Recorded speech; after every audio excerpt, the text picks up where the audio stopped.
In marking. Hello, welcome back to episode 4 of Slate In. My name is VARMAN. And I'm his co-host. My name is AFIF. And with us today, we have Prof. Dato. Hello, Prof. Thank you so much for joining our podcast. This is it's a new thing for us also. So mind us, we might be a bit stuttering sometimes, and we might forget what we want to say sometimes also. But yeah, Prof, let's get into it lah. Let's get into it, okay? The thing is, when I joined MMU, I've read enough about MMU, right? But I also have read a bit about you also. And you did spoke in our WIN program back in like 2022. Last year, yeah. Yeah, that was just ngam when we were entering after COVID season, So you also have mentioned, how that you have grew up in Batu Pahat, and you are from Batu Pahat, right? Am I right? Yeah. So can you tell a bit more about yourself, that what you like to do? What was your daily life in Batu Pahat when back in those days, Well, you know where is Batu Pahat? Not really. I think okay. I'm not so sure where, because I'm not so familiar with Malaysia itself. Because You're from Brunei. I stayed my whole life in Brunei. So I just came back about like after Chun COVID hit already. So I'm getting my ways around Malaysia lah. So you know Brunei and Cyberjaya. I know Brunei, Rawang, and then Cyberjaya, and Setialam. That's it. So What about you? Habib? Where I'm from? Yeah. Well, I was born in Selangor, but I've been. Do you know where's Batu Pahat? In Johor, near my mom's kampung actually. Near Pontian, correct? Oh, yeah, okay. Yes. Okay. Yes. Well, Batu Pahat is one of the district in Johor, and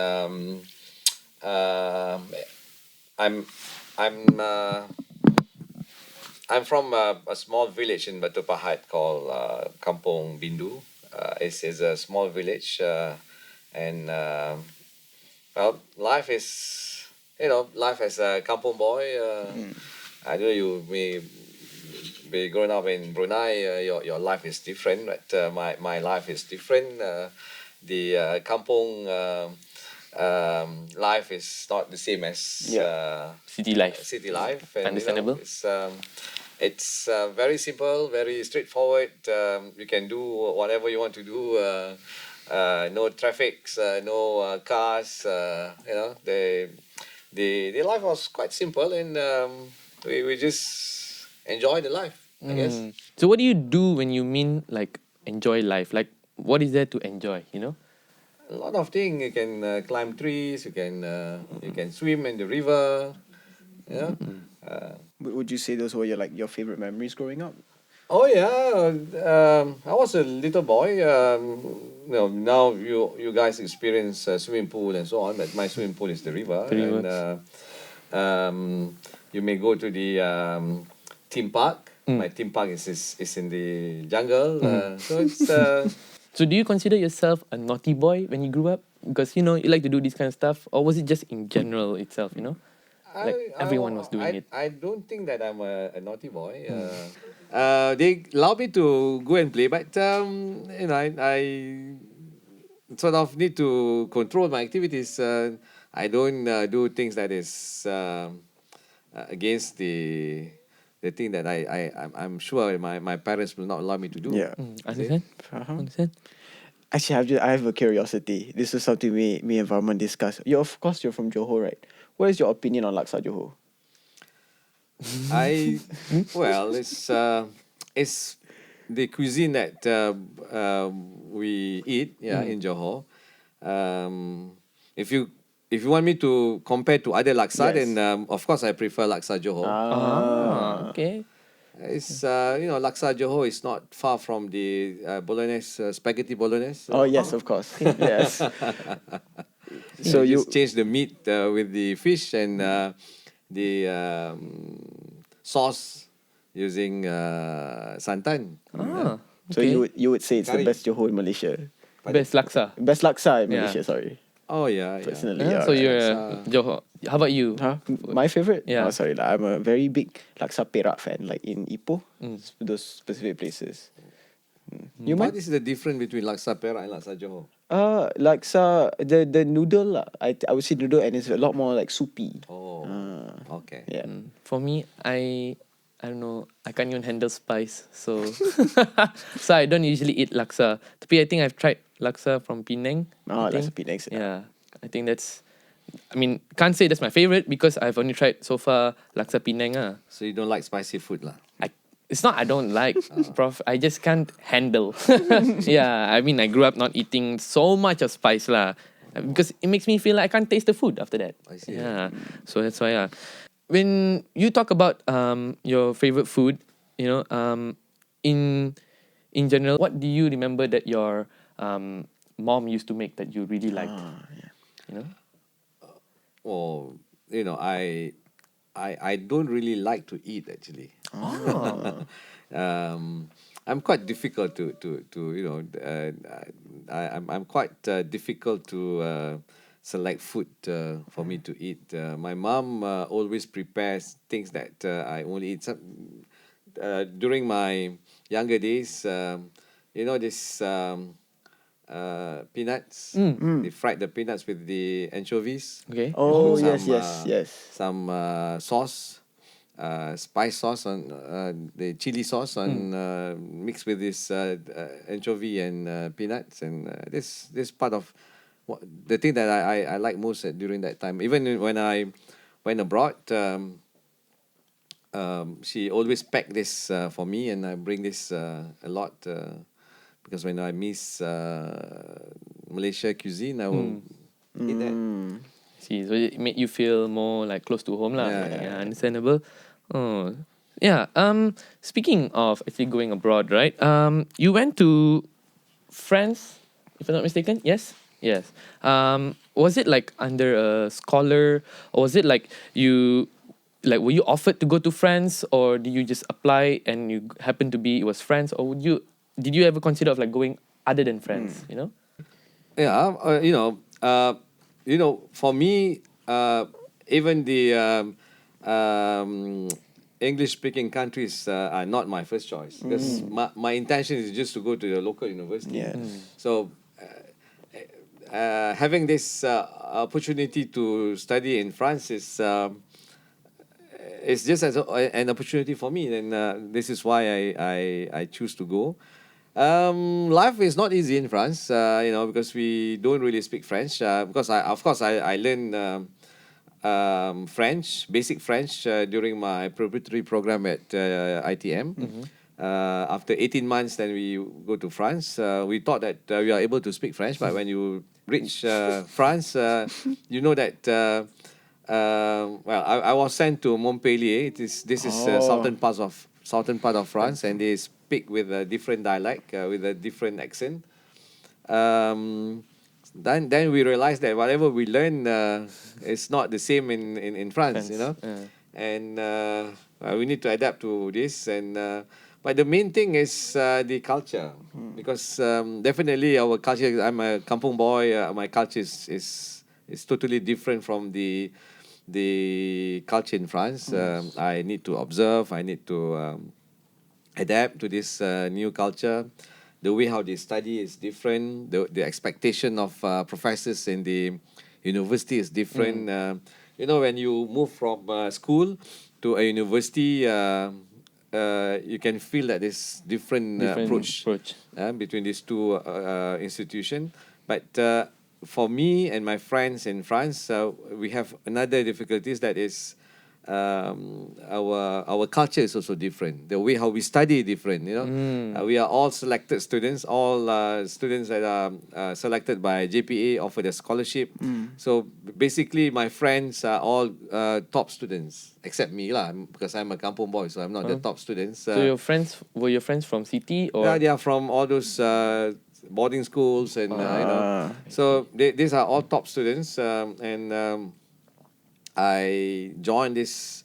When we arrived in France, even for the top students in Malaysia, they also struggle in their study in France. Yeah. So when you went to France, were you like in an institute full of, were your surroundings more of Malaysians or more with friends as well, like French people, or more of No, all around?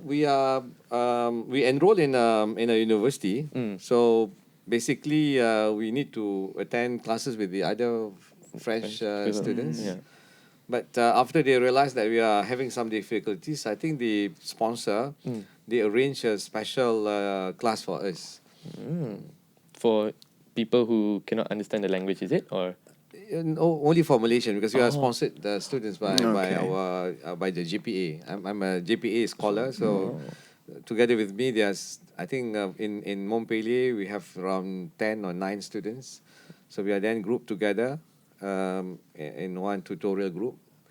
The purpose is for the lecturer to be able to give more attention to us. They can guide us, because the way how they do things is completely different to us lah. So we really need to observe, understand, and eventually adapt the way how they do things. I see.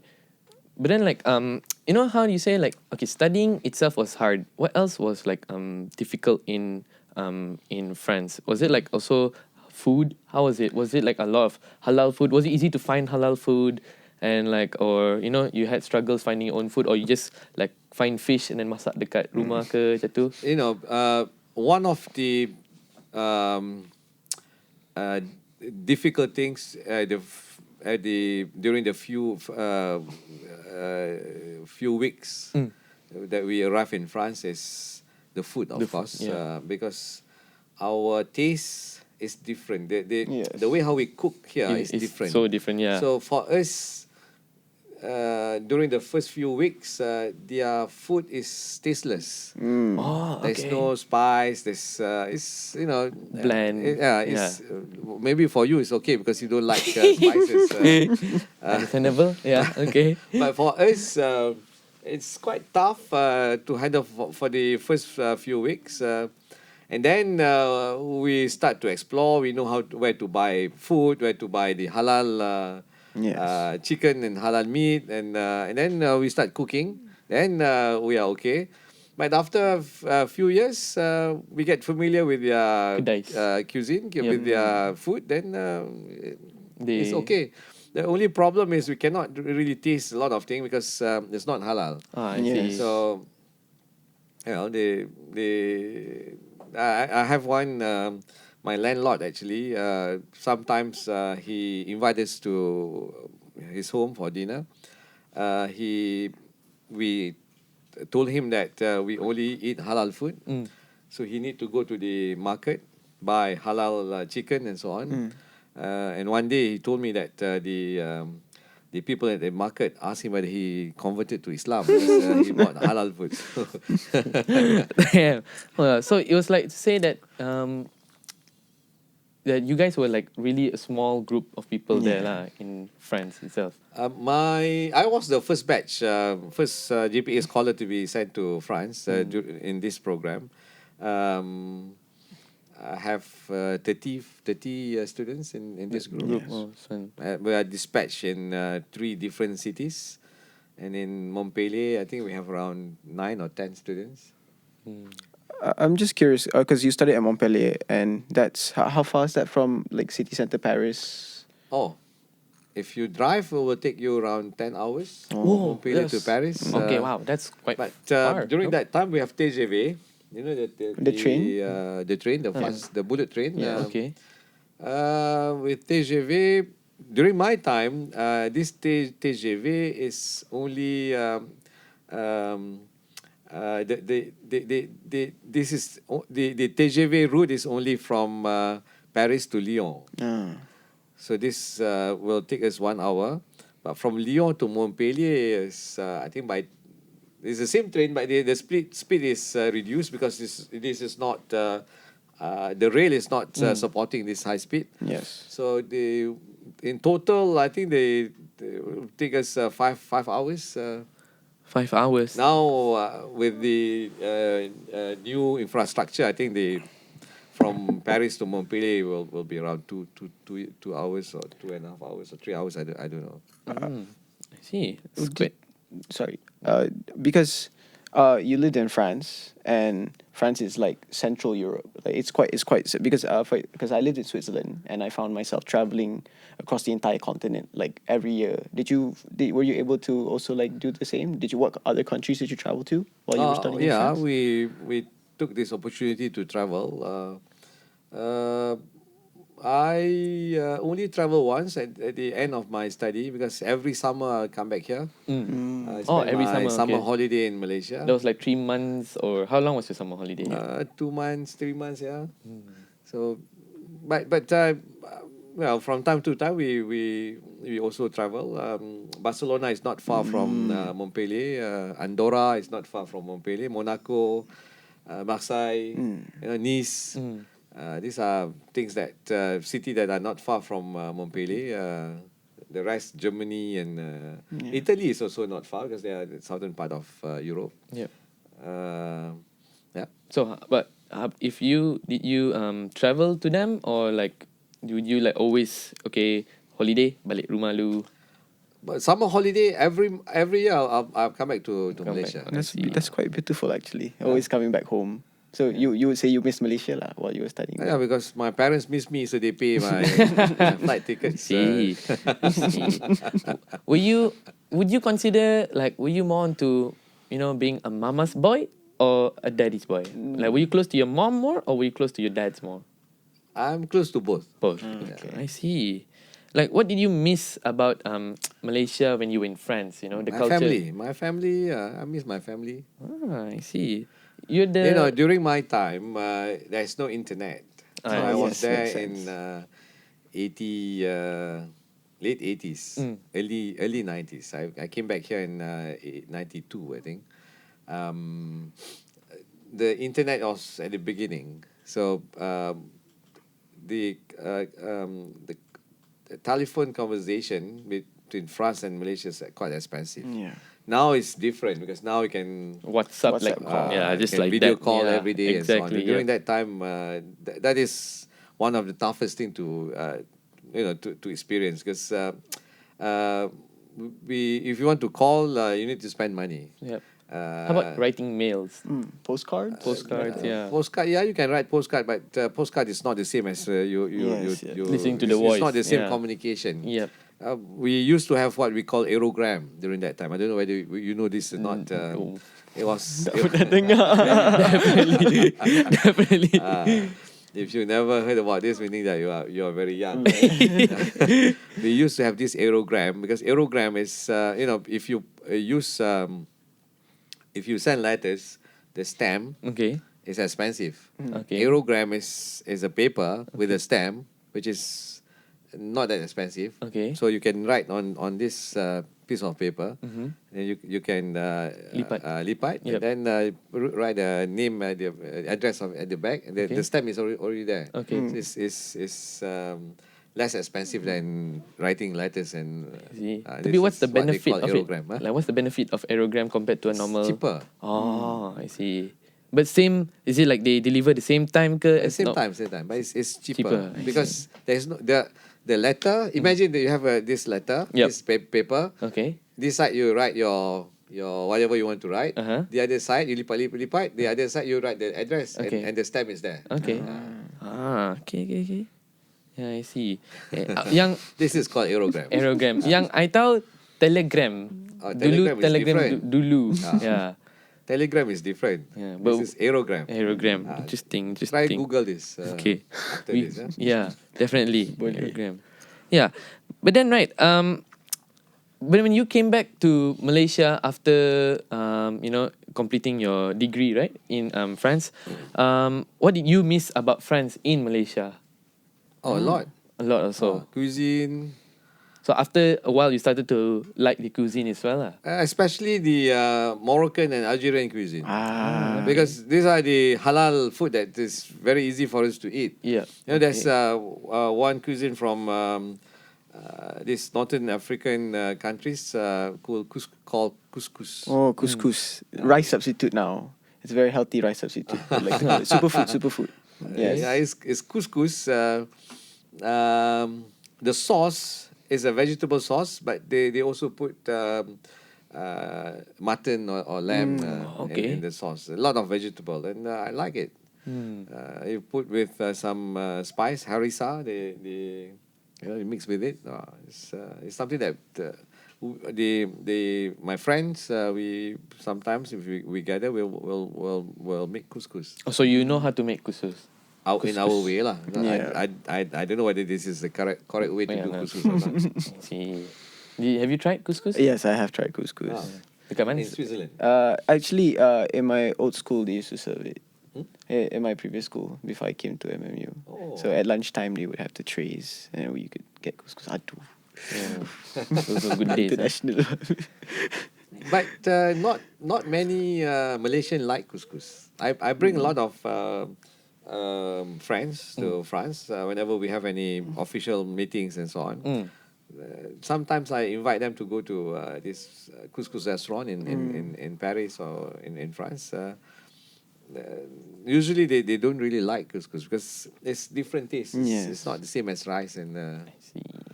Is it like they don't like sebab is it too bland or too spicy or? No, it's the couscous that they Yeah. don't like. Texture sometimes also. The texture of couscous, yeah. Well, I'm so interested to try. like nasi is very like solid. Okay. Couscous is more starchy. Yeah. It's very healthy. So dia macam the mango sticky rice kind of thing where like sometimes you'll have that stickiness of that the rice. Actually, when you tambah with like kuah, yes, it can get a bit like solid. Yeah, It's quite nice. Okay. yeah, it's nice. Yeah. What else do you? Or maybe one day we can have a special program. We Yeah. cook couscous together. Can. Cooking you show, should- cooking you should- Yeah, we should do a cooking show. Actually, had, yeah. True. Yeah, that would be a good one. That's a good for a podcast Can also. invite the Moroccan, Algerian students who are here Yeah. Oh yes. to join us and prepare couscous. Yeah. So you should try, like you should get like because if I'm not mistaken, I think MMU has their broadcasting team code. Yes. Yeah. And we should have like our own cooking channel like that, Yeah. You know, MMU, we have a lot of students coming from different countries. You can have one special Events. emission or programs, inviting them one by one. They can introduce their Their cuisine. food. Celebrating Yeah. cuisine. Yeah. Ooh, true. They can try. So what else that you missed, other than cuisine, like cultural things that the different I also miss the football. football or Because, You supported Montpellier? Yeah, of course. Montpellier is one of the top team during my time in France. They won the French Cup. okay. Laurent Blanc, No. Cantona. Cantona, Yes, yes. Eric Yeah. Cantona. Cantona used to play in Montpellier. Laurent Blanc ended his career in Manchester United. Yeah. Okay. These are players in Montpellier during. Valderrama. Yes. Valderrama also used to play for For- Montpellier. Um. The one with curly hair. Yes. That was a Zaman. Oh, That a Zaman. this was like one of the greatest French teams of all time. These Yeah. names, right? During my time, I was there when Michel Platini retired from football. Okay. Then the other generation of French footballers are not that good. But now they are good. Not They won few World Cups, no? Yeah. Yes. That generation of Michel Platini, Alain Giresse, Tigana, these are The OGs, the old school very people. Yeah. strong team. Yeah. Oh, now that you say it, wow, you were in France during the peak of French football. They were the best team, one of the best teams. in the Yeah, world. but I arrived in France during the later years. at the end of their career. Oh, okay. But when I was in France, the one like Laurent Blanc, Cantona was there. They are the next generation. And eventually, in 1998, Laurent Blanc is part of the team, The World Cup winning the team, World Cup yes. for France. See. Did you play football as well, or Yeah, I used to play football. Yes. in Malaysia? In Malaysia, We- yeah. Before I went to France, I played football. I played football in my previous university as the president of that university, the University Kuala Lumpur. Okay. The last game that I played was with the alumni of Uni KL. I injured myself. I fractured my leg. Whoa, fractured. And, that was in 2019, just Whoa, before I came here. That was pretty recent. That's quite recent, actually. That's quite 2019, recent. and after that, I was not allowed to play football anymore By a doctor? by my wife. Oh no, that's quite recent actually. 2019 is like few years just before. I mean, COVID just ngam before Just before COVID. COVID, Yeah. Just before I joined MMU. MMU. Okay, I see. Do you like so who do you support now? Like for a club? Oh, you know? JDT. Oh, okay. Okay lah, but in the Premier League, Fair enough lah. Fair enough. I don't support team in Europe. England. England, I see. I support Montpellier or PSG or PSG, Olympique okay. Marseille. Okay. Yeah, they're a strong team. The English team, I Not so fond of lah. I support them if they hired the French players. When Manchester United have Laurent Blanc and Cantona. Cantona, Yeah. Thierry Pogba? Henry, Pogba, yeah. Anyone that have the Pogba. French players, I will support them. Wow, JDT doing good right now. Yeah. Champions League also doing very good. Oh Right? yeah. Yeah. If JDT hire get a French player, I will more support them. Faham? Support them more. Faham? The reason is it because you support JDT sebab you I'm from Johor? Johor. Yeah, From makes Johor, sense. yeah. Yeah, I see. Even before I studied in France, that during that year, Johor was a strong team. They won the Malaysia Cup and so on. They have this Alistair Edward, Abbas Saad, Evan Boban. These are the players that They had that time lah. during Yeah. that time. This is just before I further my study in France. Okay. Alright. It's interesting. Okay, so now we are already like, okay, so when we talk about like, coming back to Malaysia, right? Now, so you finished degree in engineering, if I'm mistaken, right? I did my electronics, electrical and electrotechnic degree. Okay. And my master's is also in the same thing, electronics, electrotechnics and electrical. And then my PhD, my master's is in that plus the optoelectronics. Okay. So I was involved in this optoelectronics. Optoelectronics is the laser, the diode, transistor. Oh, okay. We instead of using copper because now we are very familiar with the fiber optics. Fiber right? optics, Yes. yes. So prior to this, they are using copper to transmit all this information. But then we moved to fiber optics. So I was during this time, fiber optics was very early. It was a new technology, so I was involved in this research in how to reduce noise.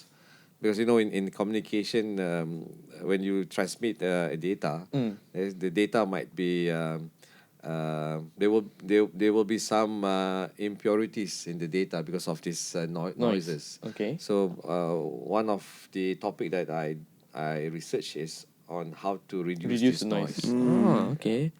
Yeah. So you worked as an engineer, right, back in Malaysia? I went back from France. I got an offer from SGS Thompson Okay. in Moa. Actually, I got two offers. One in Penang, Alcatel. Okay. They asked me to go there. Alcatel is a French company. Yep. SGS Thompson is an Italiano-French company. I got these two offers, and I choose SGS Thompson. You know why? Because SGS Thompson is in Moa. You know why? Moa is in Johor, no? Moa is in Johor. Oh, okay. Wait, I've heard of Moa in Johor actually. Yeah. Alcatel is in Penang. So for me, I've been away from my family for Yes. so long. Faham? So I choose to join this company that is closer to my hometown. Hometown. I see. Oh. That's nice. That's nice That's to very work. nice, You know, actually. like you don't actually get that kind of opportunities to. No. But and let's just say if Penang was paying better than Muar, where would you have gone? Muar. Muar masih. Closer to family. Closer to fam- The offer in Penang is higher Higher. than the offer in Johor. Johor. And even when I told them that I choose to join the other company, they offer a package where they can provide me with plane tickets from Penang to Johor every month. Wow. Okay. But I told them it's not about money. It's About the family time. Yeah. Understandable. Understandable. Yeah. So right. Actually, I had this curiosity. After working as an engineer, we also found out that you went to lecture, Yes. right? Oh yeah. I spent some time in this factory as an engineer, and then there's an advertisement looking for lecturers in the newly established or the France yet to Institute. establish Malaysia France Institute in MFI, Bangi, right? They call it MFI. MFI. Yeah. The institute was not there. It's a project at that time, so they called for candidates who would like to join as a lecturer. I feel obligated to join because I want to share my experience, the difficulties that we face in Yes. France. Yep. I To the feel Malaysians, that I is it? have this knowledge that I can share and help the Mara. Mara is the owner of this institute. Help Mara to establish the institute. So this is why I went to attend this interview. When they offered me, I quit my job as engineer. And they sent me for, I think, 8 months for a pedagogical training in Lyon, in France. Okay. So this is. So you had to go back to France You had again. to- Yeah, go back to this Lyon. is when I started my career as an academician. Oh. So I went back to France with 15 of another newly appointed lecturers. Okay. We are 15. They sent us to this center. We were trained to become a teacher. And also in the same time get involved in the procurement of equipments that will bring back to our campus in Malaysia in Bangi. The equipment are all fabricated, produced in France. Then we are the one who monitor the progress of the development of these machines and equipments. So as a so you had to like kind of like split lah, monitor them as a engineer as We well. monitor them. They also train us how to use the machines. Then they when they completed this, they shifted the machines back to Bangi, Okay. and we finished our training, pedagogical training. We went back to Bangi and we start teaching in MFI in Bangi. Oh, in I Bangi. was a lecturer Yeah, in Alif. Bangi. Huh? Alif is from Bangi. I live Oh. the head of the camera department. I see. You're from Bangi. Okay. Yeah. So what subjects did you teach at I MFI? teach electronics, mainly electronics. But I did not teach very long because I think about 5 months after that, this project, the Malaysia France Institute, is where we bought all the machines from France, and the partner from France also sent 5 experts who became the head of departments. The idea is after 3 years, they will hand over this institute to local lecturers. Oh, okay. So part of the plan is to recruit the deputy head of departments, Malaysians, so that when this period of 3 years is over, the French head of department will hand over the management of the institute to the deputy head. Okay. So this is after 4 months of being a lecturer, or maybe more than that.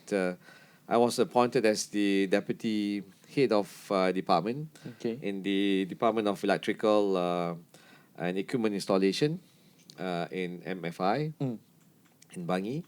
Then this is when I started my career as the administrator Yes. of academic institution.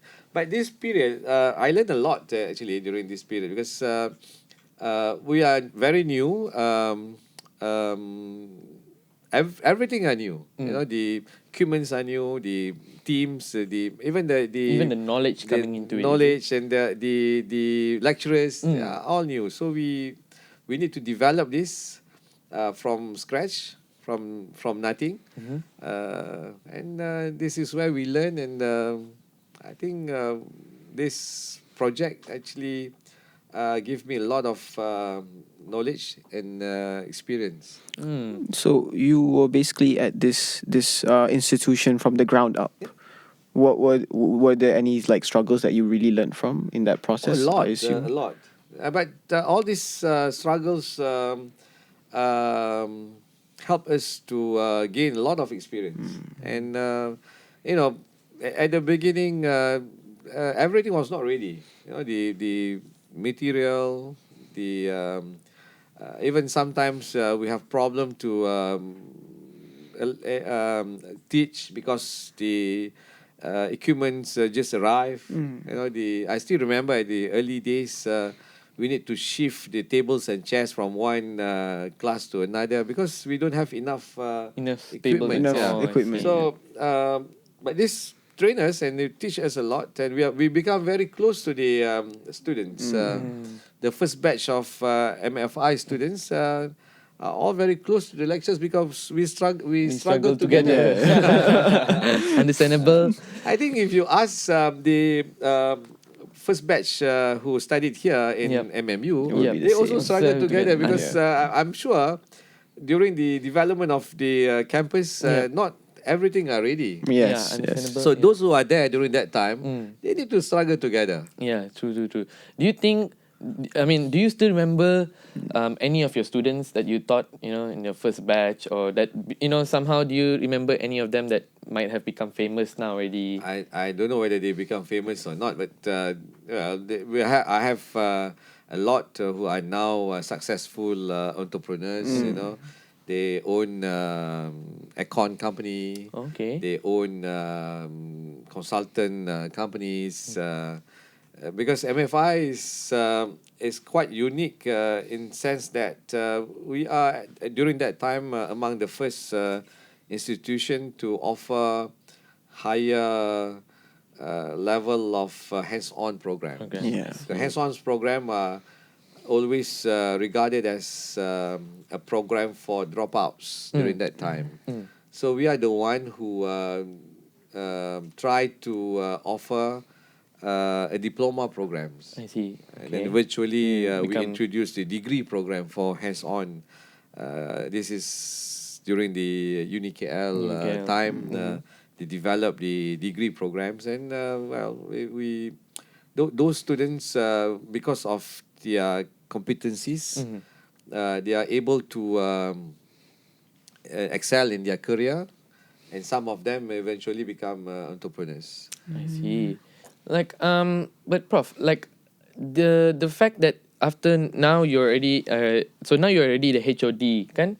So, and what was it like what was your career path after like becoming the Yeah. HOD of this? I came back with a master from France. Okay. See, when I became the HOD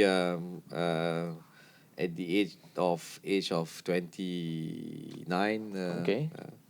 Or maybe earlier, 28.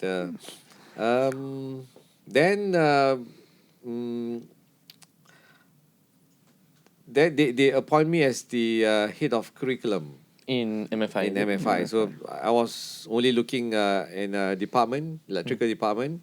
Then I was transferred to head of curriculum, who is responsible of the content of the overall institute. I'm also taking care of the library, taking care of the training of the lecturers, taking care of marketing of the institute. But then there's this move to merge all different institutes under MARA. You know, they have Spanish Institute, British Institute, French Institute. Okay. All these institutions are merged under the University Kuala Lumpur. And this is during this time, the deputy president of UNIKL at that time, who eventually became the president of UNIKL, told me to pursue my study. Pursue your study some more. Get a PhD. I see. Because he told me that as a university, if you don't have a PhD, how good you are, you cannot move up. I see. As a naik pangkat lah, basically. So he asked me to continue to further my study. I was quite reluctant to go back to France. You know, after a few years working. So my solution is I secured a grant from MPOB. MPOB helped me, giving me a grant. I'm doing research with them on this disease infection by a fungus called Ganoderma and palm oil tree. Then they give me a grant, and using this grant, I then enrolled in a PhD program in La Rochelle, in La Rochelle, France. But I told them that I need to do research here. Because my grant is here, I have there's no palm oil plantation in France, so I cannot do this in France. So they allow me to do it here, but I need to have a supervisor to facilitate my research. During that time, there's also the creation of Malaysia-France University Centre, MFUC. And they are looking for a director. So I discussed with my supervisor, asked him to apply to become the MFUC director. So by doing this, he got this job and he need to move to Malaysia. So instead of you moving to France, I moved to France. I moved the supervisor to Malaysia. So you can still stay closer. That's a good move. Yeah, that's nice. So at this time you were what year was this? How old are you? Oh, this is in 2000,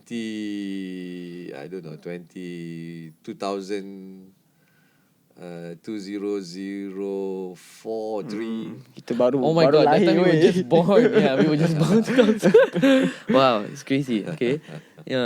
So then how did the jump, so you know when you go through all of this, right? Is this what, how do we say this? Do you think these are the qualities that leaders need to have, you know, to go through so much of experience? Do you think leaders need more experience, or just has to be a lot of wisdom? Leaders need a lot of exposure. Because of course with this exposure you will gain experience. Well, as I never planned to go to France, I never dreamt of going to France, further my study in France. I also never dreamed that one day I'll become a president of a university. You know, when I finished my PhD, I went back to Malaysia France Institute. Before I start my study, I was the dean of that MFI. You know, I was the head of department, head of curriculum, and eventually become the dean of Malaysia France Institute. And then when I complete my study, I came back to MFI. 2 weeks after that, the chancellery at the university, they asked me to report to the chancellery and become the deputy director of a technopreneur development center. I took that offer. I moved to the chancellery, become the deputy director. So I think that if you want to become a leader, you cannot be selective of what you want to do. So when people give you opportunity, you just grab and try to do whatever best thing that you can offer. So you always give your best. Make sure that you are able to fulfill the expectation of those who place you there. But you need to also understand that, or need to really remember that at the end of the day, this is just a task that are given to you. And if you are able to deliver this try to give the best to this task. I'm sure people will see you, and you also need to have a direction. A direction of to the goal lah. Where you want to go. why you- So then I moved to this technopreneur development. Then I became the deputy president in the university, and eventually in 2013 I became the president of University Kuala Lumpur. I was the president of the third president of University Kuala Lumpur for 7 years until 2020. Okay. When I moved here to MMU. MMU. I understand. So, you've told us a lot. Obviously, growing up in small kampung Batu Pahat, you moved to France, and now you're here as the president of MMU. That's a very long life. It's a long process. Is there anything from that process that you would say you regret or you wish you could do differently? We never regret whatever happened in the past. You just take that as a guide, and this is part of our journey, and use this as the guide for whatever you want to do in the future. I understand. Yeah, but Prof, do you think like these are the things that build your character? You know, like this kind of experience and all that. You know, like going through like some, how do we say, like going through a Hardships. difficult time Yeah. in France, and like coming here and trying to implement also new ideas. Like, do you think these are what built your character into like who you are right now?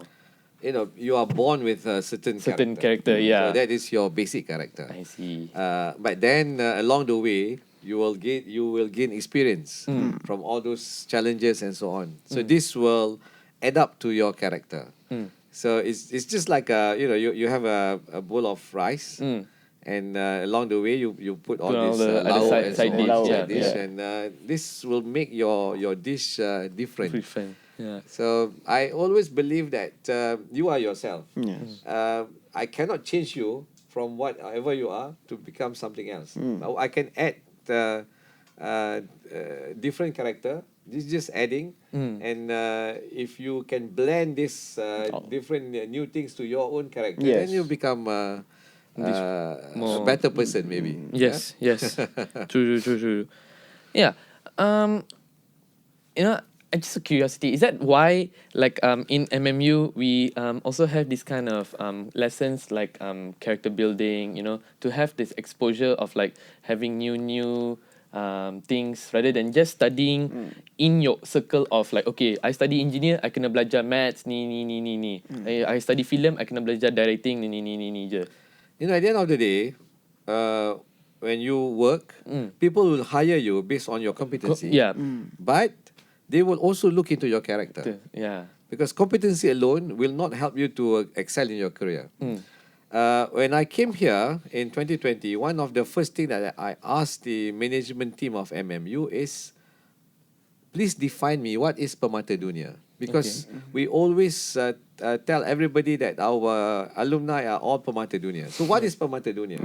We need to define this Permata Dunia.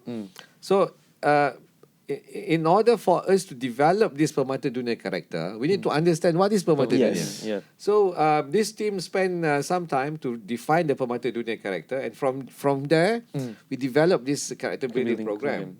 I know some people they don't understand. They ask why as what you said. I want to become an engineer. Why I need to go to Watania, or why I need to go to camp this uniform body camps and so on. But these are things that is needed to give a basic character that you need. As I told you, you have your own character.